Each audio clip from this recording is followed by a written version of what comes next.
Hello. Welcome to the Malibu Music Room.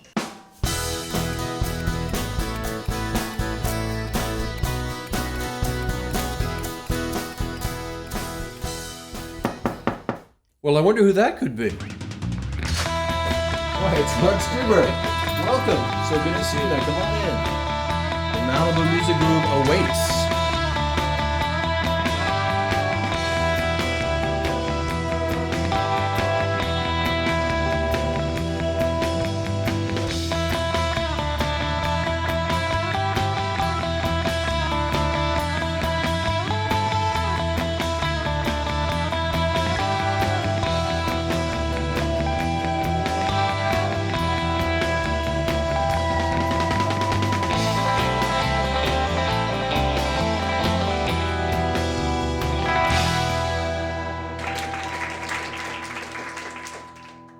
Hi, and welcome to the Malibu Music Room. Our guest today, Laurence Juber, the legendary. Nice to see you, man. Thank you for coming. Well, thank you. So, Laurence, you were born I was a small born. child in East London. So, tell me about initially getting into guitar playing. Well, I started playing guitar in November of '63, which was really kind of the peak of the first wave of Beatlemania. Right. Because we didn't have that Ed Sullivan moment. Right. Not really. It kind of grew throughout the whole year. Mm-hmm. And I'd already decided that I wanted to play guitar because I was a fan of Cliff Richard, The Shadows. And all you could hear on the radio was twangy guitar. And it was like, I want to do that. And my dad wanted me to play the saxophone because he was a big band fan. Right. And so I agreed I'd learn the clarinet in school. And, but I made sure my name was at the bottom of the list. So they ran out of clarinets before they got to me. And then for my 11th birthday, I got a guitar. And I just never put it down. May I ask what kind of guitar? Oh, some cheap East European thing with a bolt-on neck. Right. Guaranteed not to split. Kind of, yeah. But what was interesting was because it had a bolt-on neck, the fingerboard was kind of cantilevered, like on an arch top. But it was, you could move it. So, and because the action was like this, Yeah.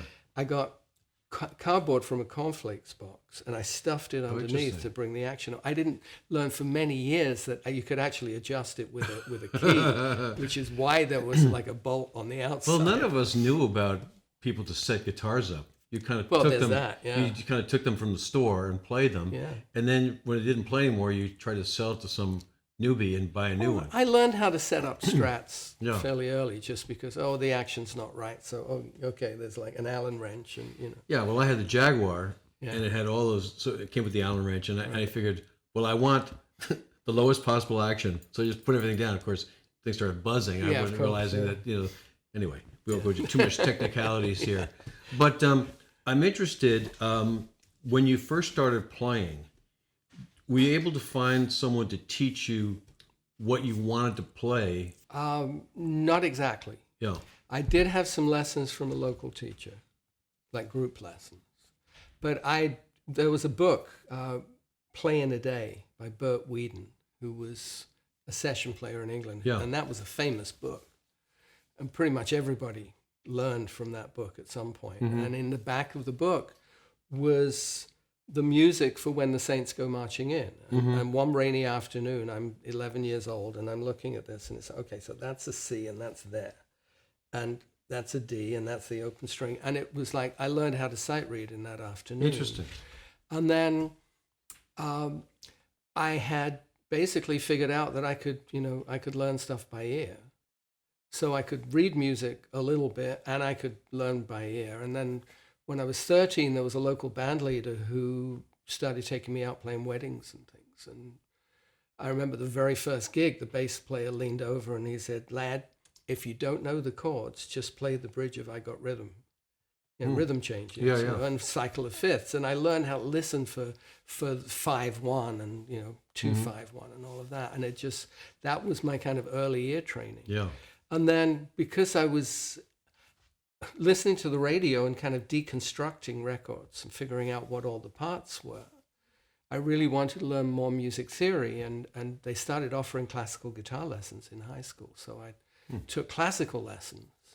And that allowed me to then continue to study music theory. And so it was really kind of just a lot of it, and still to this day, a lot of it has just been self-taught. Yeah. When I went to college, I went to Goldsmiths College, which was part of University of London. I studied music and musicology. I didn't study guitar. I never did the conservatory thing. Yes. Because I was already making money playing, and by then I was playing in the National Youth Jazz Orchestra, but I always had, as a teenager, there were two very distinct tracks in what I was doing as an electric guitarist, as a blues-based lead guitarist, inspired by Clapton and Hendrix and Jeff Beck and Jimmy Page and George Harrison. But on the acoustic side, I was fascinated by the folk guitar players, so it was Bert Jansch, John Renbourn. Yeah. Not so much Davy Graham, because I was a little too young when Davy Graham first kind of hit the folk scene.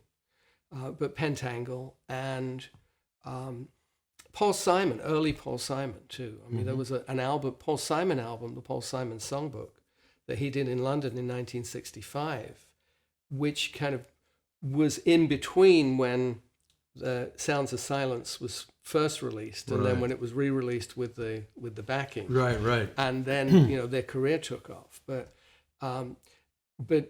like Angie, which is Paul Simon had done, which is a Davy Graham tune, was really kind of like a rite of passage. If you could play that descending bass line and then play the melody on top, it was really that was a thing. Yeah. See, I always think of that as Chet Atkins.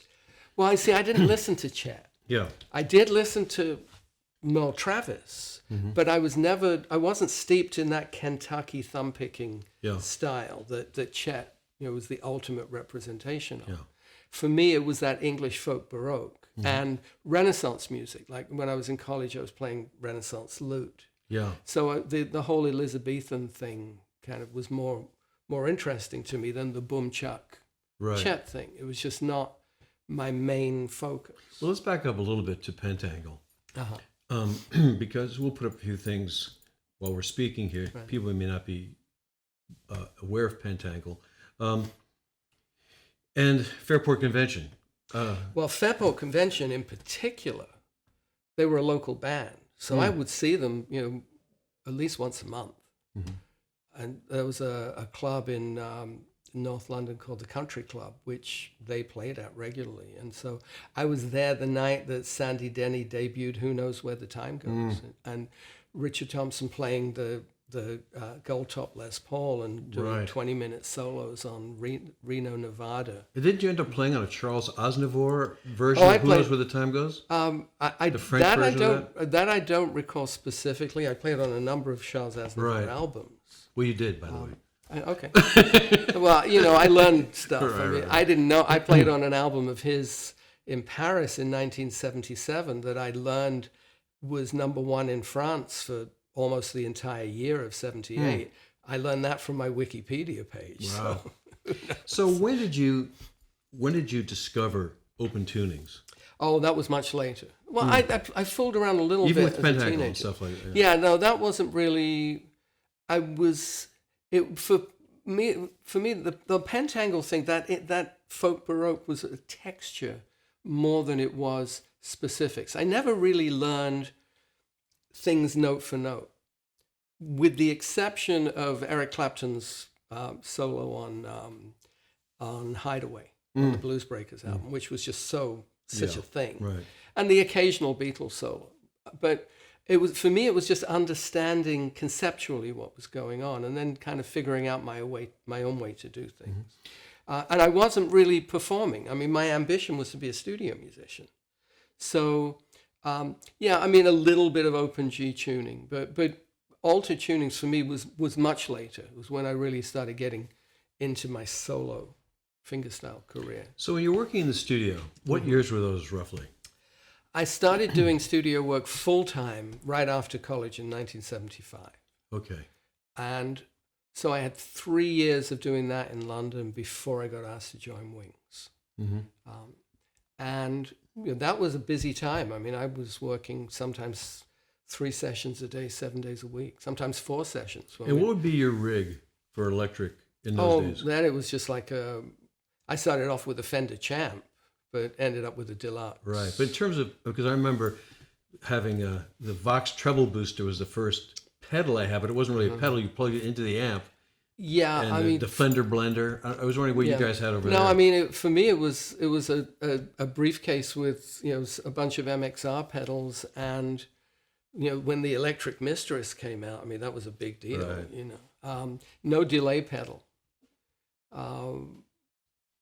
Really, it was pretty basic. A Strat Les Paul. For a while, I had a Guild F50 acoustic and a classical and a 12-string, and then I got the first Roland MIDI guitar set up, which was a real pain because you couldn't program anything. You had to kind of. I had that, the VG8. Was it before the VG8? Wow. Whatever it was called. And then I traded that for an ARP Avatar. Wow. I had one of the few ARP Avatars, which I ended up using on the Wings Back to the Egg album. But my setup was pretty basic. So you had Fender amps rather than a Vox or something. Yeah, because that was a good studio amp. Blues Junior. Well, the thing about the Fenders was, that was what a lot of the studio players used. Right. And they were relatively light. So when you're running into Trident, for a 2:00 session, and you still got to park your car in the middle of the West End, schlepping an AC30 would not be high on the agenda. I don't think Trident even exists anymore. Does not anymore. Right. No. All those places are gone. Olympic is gone. Olympic. And that would literally be, I'd start the day at Olympic and then go to Trident and then maybe at Abbey Road in the evening, or the BBC or something like that. Well, let's back up a little bit to Goldsmiths, just for my audience, a little bit about that. We've had a couple of people on here from the Royal Academy of Music, but Goldsmith, I'd like you to just give me a little overview of that. Well, Goldsmiths wasn't a conservatory. Goldsmiths was one of the colleges of London University that was also a teacher training college and an art school. So really kind of adjacent with the art school and the music department. In fact, in my senior year, our artist in residence was Manfred Mann. But he spent 90% of the time in the art school, not in the music department. Wow. And it was a musicology-based program. So I did a lot of studying of music history, as well as doing the theory side of it. And I taught guitar while I was there. I mean, I wasn't learning guitar because there was nobody that I could learn from in that context.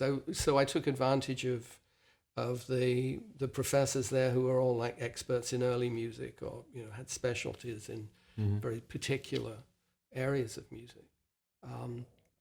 But it was all really to improve my musical awareness for doing studio work. Well, it's interesting to me that you went right into theory, that you did get theory, because, from my own experience, I wanted to play like Chuck Berry, so I didn't really want to know anything about theory, which I regret now, because I had a really good jazz teacher and I didn't want to know anything about that. Yeah, well, I was fascinated by harmony and just the way the music was put together, the mechanics of it, which I really didn't fully appreciate what I'd learned until much later when I started scoring for movies and television.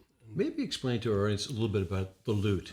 How many strings, how it's set up, Well, how many strings do you want? Well, the lute basically is it looks like a mandolin on steroids. Right. And was the number one instrument during the Renaissance. I mean, keyboards were pretty rudimentary in that period. And the lute was capable of playing finger-style polyphonic music. And the repertoire was quite reflective of all the different musical styles that were going on in that period. As far as number of strings, I mean, typically, early lutes had 6 courses, like double strings. A course is 1, 2, or 3 strings, but tuned typically to the same pitch, but not always. It might be in octaves. And the top string would normally be single because you couldn't get thin enough gut that would stay in tune to do a double string on top. And if you imagine the tuning is like a guitar, but everything is shifted back a string. So if you take a guitar and you tune the third string down from a G to an F sharp and then put a capo on the third fret or on the fifth fret, you're pretty much in lute territory. And you could go online and pull up tablature from, earliest tablature, 1507, and play it on a guitar. I think the thing that fascinated me about the lute was simply that it was fingerstyle. And the texture of it. And it was also kind of, a bonus when it came to, impressing my early music professors in college. It's interesting to me how that finger style is what attracted you. In the United States, it becomes more like you talk about Chet Atkins or cotton picking or that style of picking. Well, that was the other thing, was Stefan Grossman. Of course. Was ragtime.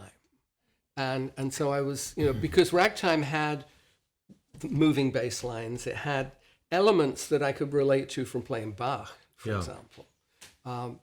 But Stefan Grossman was really kind of the guy. In fact, I did a concert recently and Stefan came, and I gave him a shout out at one point because we have this kind of mutual thing going on. I'm interested, what do you think were the best Beatles solos? Oh, that's a question that needs let me also filter that a little bit. Aged Scotch to accompany it. I was going to say just filtered when you were 13 or 14. Well, then it was really, it was like just what the impact was. And you didn't think it really, Beatles solos were not like Cream solos. Yeah. That they were composed, they were structured within the context of the record. Yeah. As opposed to, what evolved by 1967, 68, when Clapton and Hendrix are doing extended and you had overdrive amps. Improvised solos, yeah. Well, you have overdrive and, by the time you get to Revolver. Yeah, Taxman. Sgt. Pepper. Yeah, but the early ones, for me, the thing that I think is where George Harrison is not understood is that he very rarely played the same thing twice. His things were really composed leads. It wasn't just, here's 8 bars, go. Right. Well, that's the thing is, you listen to the early takes of early Beatles stuff, and you can hear George developing it compositionally, knowing that they're not going to get the rhythm track in 1, 2, 3, or 4 takes. He's kind of like targeting exactly when it's going to come together. Like something like the solo on "Can't Buy Me Love." Yeah. It's really cool stuff, but it's not so much improvisational as it is composed. I love the solo on "All My Loving." Yeah, because that's really Chet. He's doing Chet. It's Chet through Scotty Moore. Right. Yeah. And I think that but some of the early things like when he's doing Chuck Berry, on Roll Over Beethoven, he uses Chuck Berry as a springboard, but some of the BBC stuff where George is a little bit freer than he is on the. And he's doing more roll-offs than really Chuck Berry does, I think, too. So. Well, Chuck's very much was just mostly playing kind of horn lines. It was horn lines. Which he got from T-Bone Walker. Right. So when did open tunings come into your focus? Well, we have to, I think, kind of get the lead up to it was after Wings, which was a great education. I can sum it up that. Well, we have to do it. We can't. We have to do that as a section. We have to do that as its own. Well, we can do that next.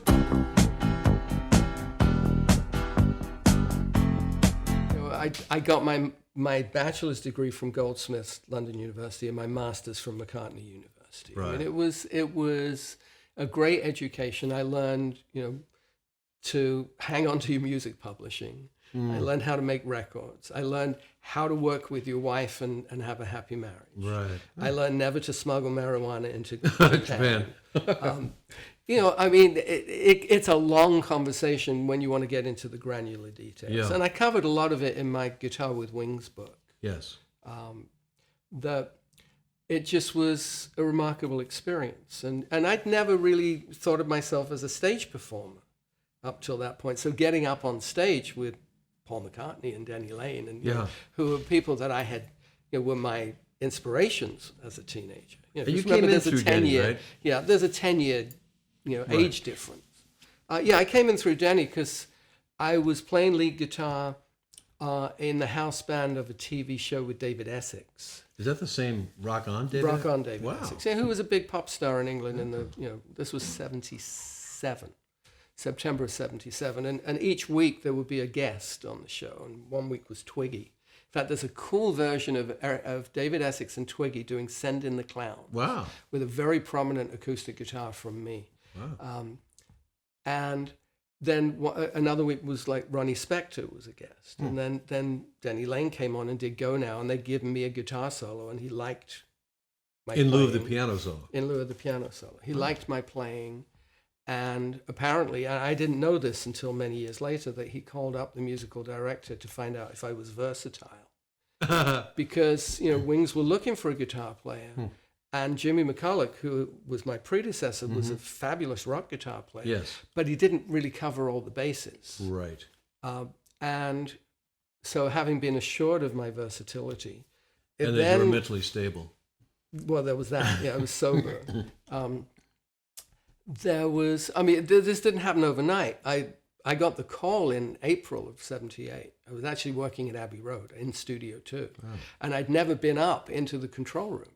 There's that staircase that goes up. And, as a musician, you stayed in, in the recording room. And so as a result, I had no idea until 25 years later that I played on the Alan Parsons Tales of Mystery and Imagination, because I was just playing a session. Yeah. And never went up to, The adults were up there. Yeah, exactly.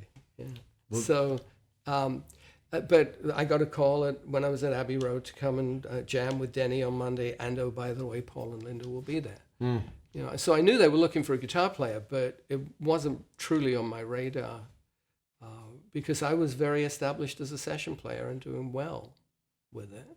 And then I went in and, I panicked a little bit because I didn't know any Wings tunes. My record collection was Larry Carlton and Lee Ritenour and Return to Forever and Weather Report, and a lot of fusion stuff. Was stuff that I was really listening to. And I borrowed some LPs from my brother, realized that, it was kind of a lost cause to try and learn a lot of these songs. And as it turned out, we just jammed on some Chuck Berry grooves and reggae stuff. And Paul said, what are you doing for the next few years? And, I had to think about it for a nanosecond. Because, I'd established myself, that my ambition to be a studio player, and I was doing it. I was making good money, but I wasn't going to turn down the opportunity to work with the Beatles. Now let's talk a little bit about Back to the Egg, because there's some interesting things on there, maybe not to you. I'm interested if they were to you or not. When he had you play through that Eventide harmonizer. Right. Well, I think that probably was Chris Thomas's idea, because Chris was co-producing, and we were doing To You, which was actually the first track that we recorded. Which was kind of like this weird kind of punky vibe. Yeah, well, he had done Sex Pistols, so. Yeah, but that was kind of in the air. I mean, there was also like Spin It On was, kind of punk rockabilly. Right.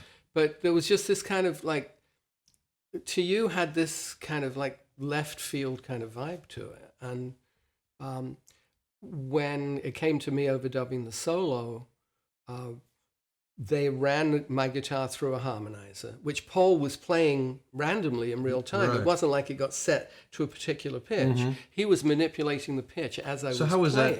Were you hearing that in your... I was hearing that in my headphones. So what I was playing, I could hear the amp in the room. Okay. Strat through a Mesa Boogie, I think it was.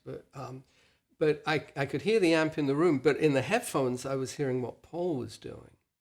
And somehow we kind of got into a groove with it. Really? It seems so difficult to do. Yeah, well, you kind of like, this kind of creative mind meld thing starts to happen. So fantastic. Yeah. Now, did he realize what a great acoustic guitarist you were at the time? Or when did that come?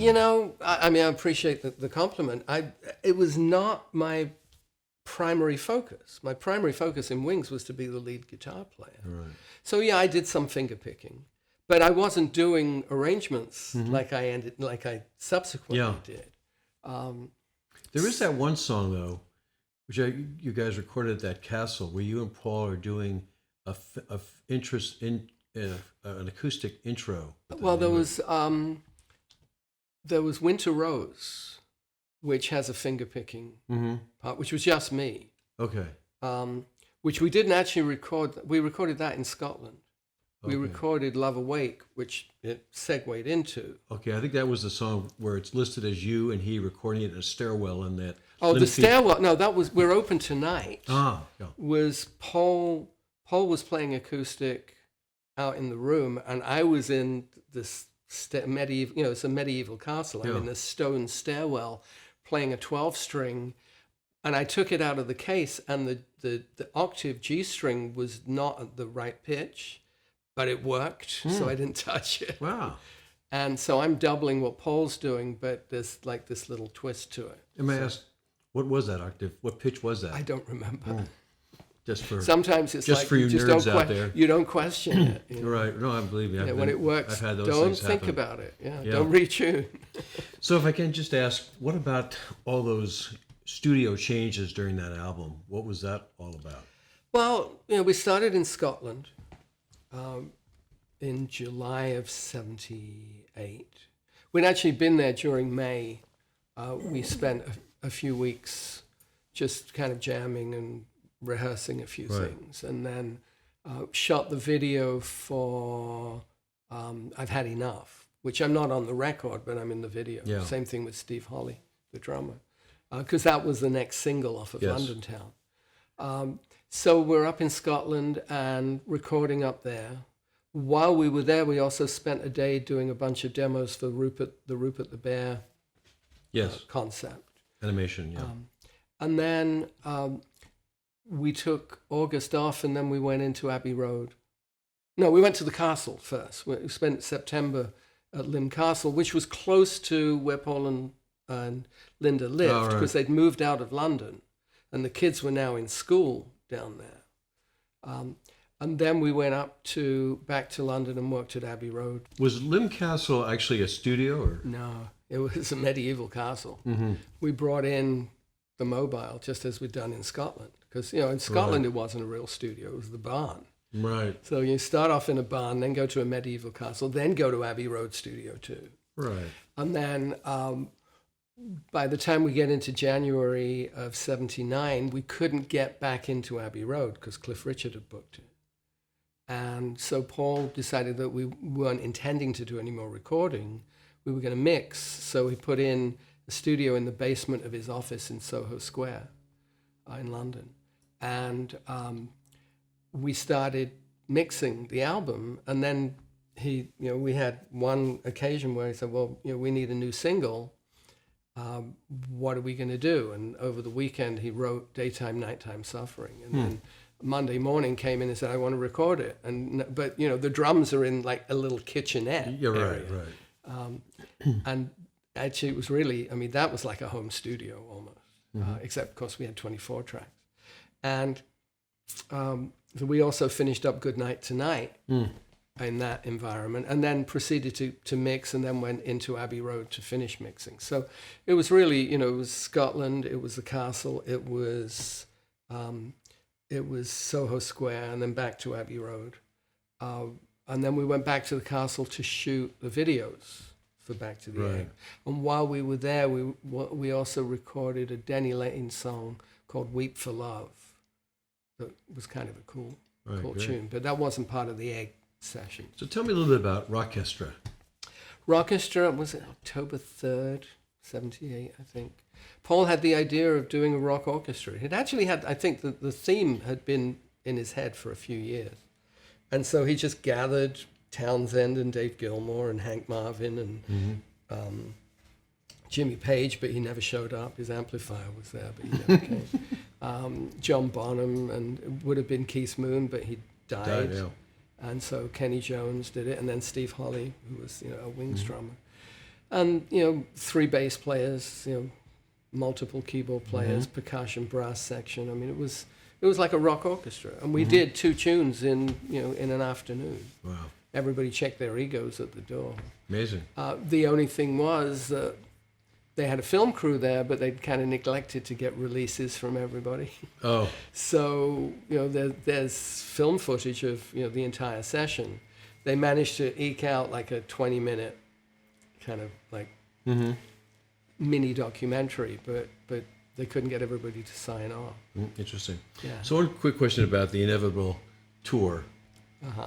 I mean, that had to be the biggest up and the biggest down all in the same week. Well, we had a little bit of a delay before the downer, as far as... I mean, the UK tour went really well. Yeah. And we ended up in Glasgow and recorded, the whole show was recorded, which is bootlegged as Last Flight. And Coming Up, the live version of Coming Up came from that, which was, I think, quite representative. That whole show was quite representative of where the band was going, which was more of a rock band than a pop group. And then, of course, Paul gets busted in Japan, in Tokyo. So when that happened, since it wasn't clear that he was going to be out anytime soon, did you think that's the end of? I mean, no. I mean, we were obligated to leave Tokyo after a few days. Yeah.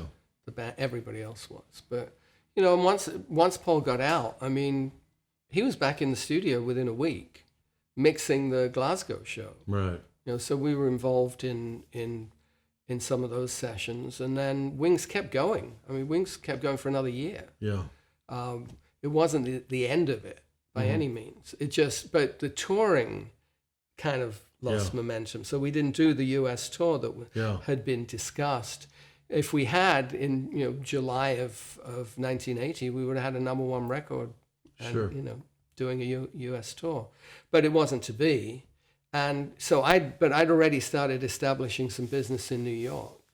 So by the time we get to January of 81, when Wings is still in the studio, we were finishing up what Paul was referring to as cold cuts.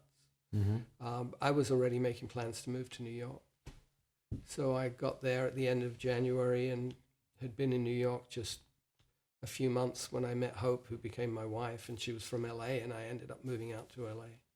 And since you already had plans in New York, did Hope help with plans in LA, or how'd you? Well, I was involved in some projects in New York, one of which was with Richard T. Bear, who I've been playing with here recently. We'd lost touch for like 30 years, and then he has a band, Route 66, with Denny Sywell playing drums, so he has two Wings in the band from different eras of Wings. But Richard and I go back to 79 was when we first met in New York. But I got into doing sessions in New York. I couldn't see staying in London. It was, having tasted America, I wanted more. And I started getting hired for jingle sessions and some records and things. But I just started coming out to LA, and I liked it better. I'd been here before, but to actually have kind of a real base in LA. And then Hope and I got married in March of 82. She got pregnant on our wedding night. And all of a sudden, there's like the family. You know? And I didn't want to go out on the road. I was turning down possibilities. But then I got into studio work pretty quickly. Wow. While I'm doing studio work in LA, I'm also starting to really develop a kind of a solo fingerstyle thing, which was always an ambition. And was that when the open tunings came? Not immediately. I'd been writing stuff. In fact, I started writing while I was in Wings. That was really the beginning of it, because I never considered myself to be a composer. I was always a guitar player. That was my self-identification. But having watched Paul in the creative process, that inspired me. And so I started writing, and I was playing, writing acoustic guitar pieces. And then my friend James Lee Stanley, who's a great singer-songwriter, had a record label and offered me a record deal. And so in 1990, so this is now, almost a full decade after Wings, I put out a solo album, Solo Flight, which got radio airplay. And so I did another album, Naked Guitar. And the auto-tuning thing was not truly on the radar. And then I started getting requests from people that I was doing business with. Hey, you're so comfortable in standard tuning, try something else. Yeah. So that was when I started playing in DAGAD and realized as I went along that it had enormous untapped potential. Mm-hmm. And so that kind of became a thing. I still do a lot in standard tuning, but I do a lot in altered tuning. So Crosby, Stills and Nash and Joni Mitchell really hadn't affected you at that didn't point. affect me, no. Nor did Nick Drake. It was really, because my fingerstyle roots were still kind of, classically and ragtime based, and those, altered tunings weren't really on the radar so much there. But it wasn't until my third album, LJ, that I really got into altered tunings, and that was DAGAD Open G, Open G minor. Right. I do want to backtrack a bit to Spy Who Loved Me. I was a session player in London, and I was, my mentor in that world was a violin player, a contractor. In England, we call them fixers. David Katz, who was responsible for launching a lot of studio careers. And he was the contractor. Marvin Hamlish was scoring The Spy Who Loved Me, and I got booked to play on it. And there was one particular session when we did an instrumental version of Nobody Does It Better, which was Marvin playing piano, me playing electric guitar, playing Les Paul, and then a string orchestra.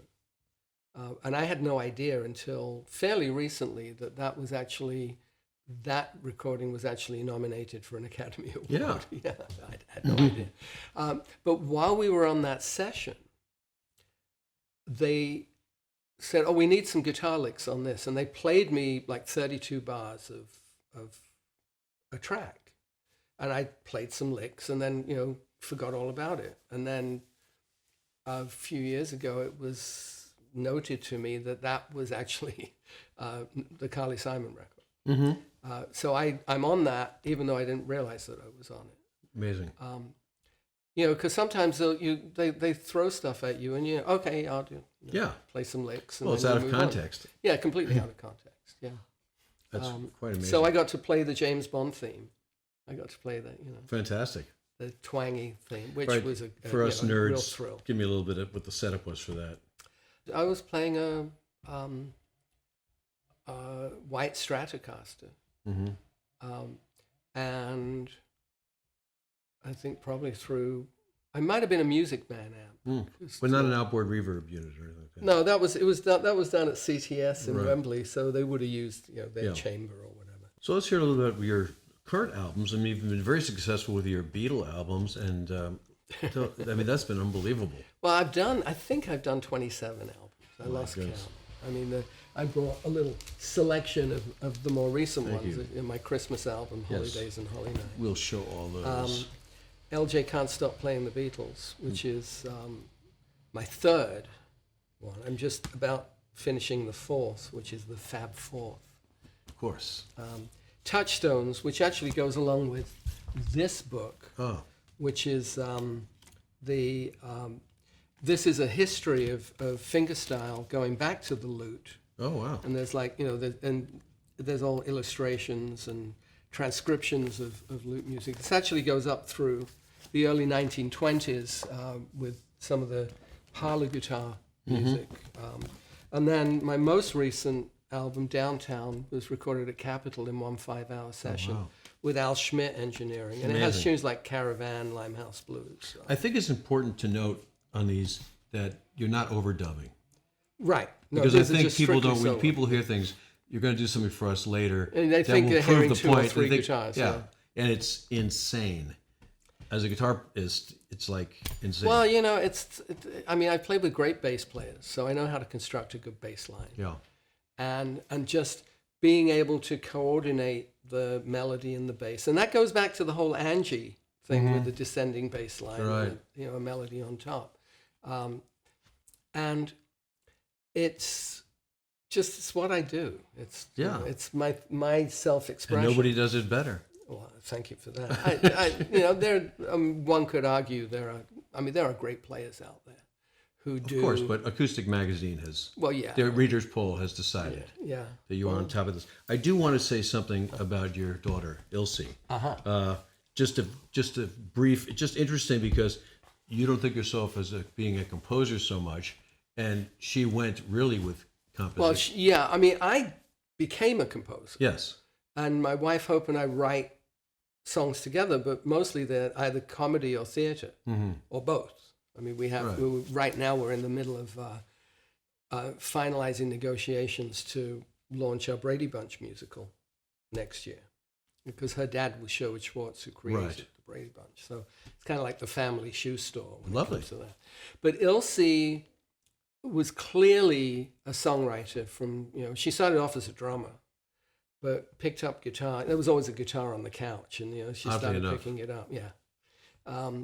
She started writing songs when she was 14, and she had like 3 songs under her belt. And Hope grabbed her one night and said, "You're coming with me," and took her to an open mic and made her get up and perform. And everybody loved it, and she realized that there was something in that.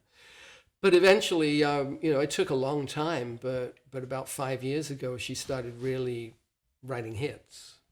The first one she co-wrote was Fireball for Pitbull. And then it just went on. She started getting involved in writing sessions and got featured on a few EDM tracks. And now, I mean, most recently, she co-wrote Mark Ronson's latest album, Miley Cyrus's recent stuff. I mean, you have to go to a Wikipedia page. Yeah, we'll put a little, we have a little carrot on the bottom with some of her credits. That's where I go to find out what she's right. I mean, it's really, hashtag Proud Dad. Fantastic. Well, Proud Dad, thank you for coming to the Malibu Music Room. And let's hear a couple of tunes now. You bet. All right, sounds good. All right, gang, let's do it. So this is a tune of mine called Cobalt Blue.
So one of my favorite Beatles songs John Lennon composition, Strawberry Fields Forever.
Laurence, thank you so much for coming. Really a pleasure having you. Oh, my pleasure. Laurence Juber, and thank you guys so much. See you next time on the Malibu Music Room.